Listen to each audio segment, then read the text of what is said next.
அனைவருக்கும் வணக்கம். சீனாவுல சியா அப்படிங்கிற ஒரு பொண்ணு வந்து 23 வயசு. 18 வயசுல அந்த பிள்ளைக்கு வந்து ஒரு கேன்சர் இருக்கிறது தெரிய வருது. தெரிய வந்தோனே அவங்க பெற்றோர்கள்லாம் வச்சு பார்க்க முடியாது. நம்மட்ட பண வசதி இல்ல. நான் வந்து மெயின்டெயின் பண்ண முடியாது.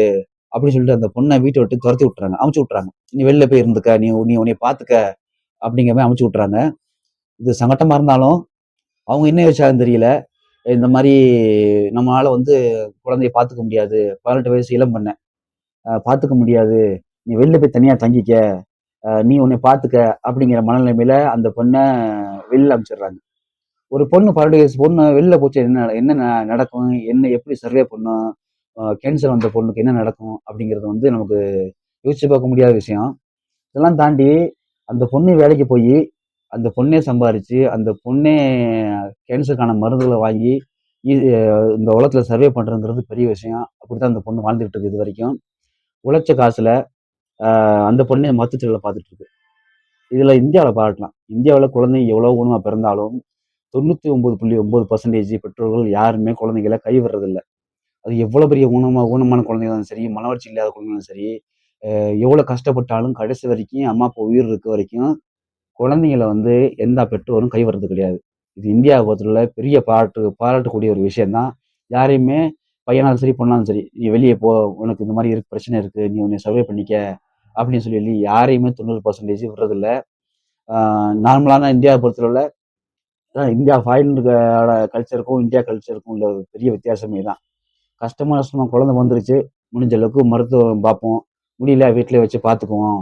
அப்படிங்கிற மனநிலைமை இந்தியாவுல உள்ள மக்களுக்கு அதிகமாவே இருக்கு. ஆனா இந்தியாவுல ஒரு மைனஸ் பாயிண்ட் என்ன அப்படின்னா, நார்மலா குழந்தை கல்யாணம் ஆகி எல்லாம் முடிஞ்சு போனதுக்கப்புறம், அம்மா அப்பாவ வந்து ரோட்ல விடுறதோ, இல்ல பார்த்துக்காம விடுறதோ, இல்ல சொத்த அபகரிச்சுட்டு விடுறதோ, இந்த மாரி நிலைமைகள் இந்தியாவுல இருக்கு. இத வந்து கொஞ்சம் மாறுச்சுன்னா பெஸ்ட்டா இருக்கும். இது மாறுச்சுன்னு அப்டின்னா, இதுக்கு சட்டங்கள் கொஞ்சம் கடுமையா இயற்றுனா மட்டும் தான் இது மாறும். அம்மா, அப்பா சொத்த எடுத்துக்கிறாங்க. கல்யாணம் பண்ணிட்டு ஒரு பொண்ண கூட்டு வந்து அந்த பொண்ணோட பேச்ச கேட்டுட்டு, அம்மா, அப்பாவ வந்து வெறுத்து, "நீ அங்க போய் இருந்துக்க, மக வீட்ல இருந்துக்க, மகன் வீட்ல இருந்துக்க" அப்படிங்கிற சூழ்நிலை உருவாகுது. பல வீடியோல பார்த்திருப்போம் சோசியல் மீடியால. கொஞ்ச நாளுக்கு அப்புறம் அவங்க வந்து பெத்தவங்க வந்து பாரமா தெரிய ஆரம்பிச்சுடுறாங்க, குழந்தைங்களுக்கு. அதாவது ஒண்ணு சொல்ல, இவங்க ஒண்ணு சொல்ல.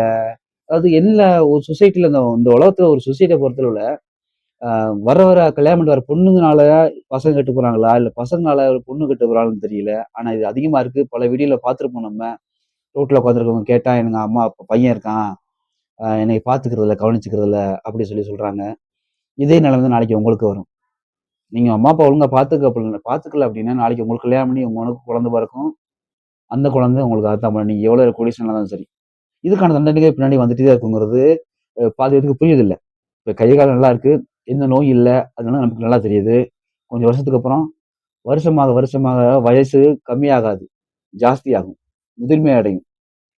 அந்த முதிர்மை அடையும்போது தானே புரியும். நம்ம அம்மா, அப்பா ரொம்ப கஷ்டப்பட்டு நம்மள வளர்த்தாங்க. நம்ம சப்போர்ட் பண்ணாங்க. நம்ம ரோட்ல விட்டோமே! அப்படிங்கிற எண்ணங்கள் வரும்.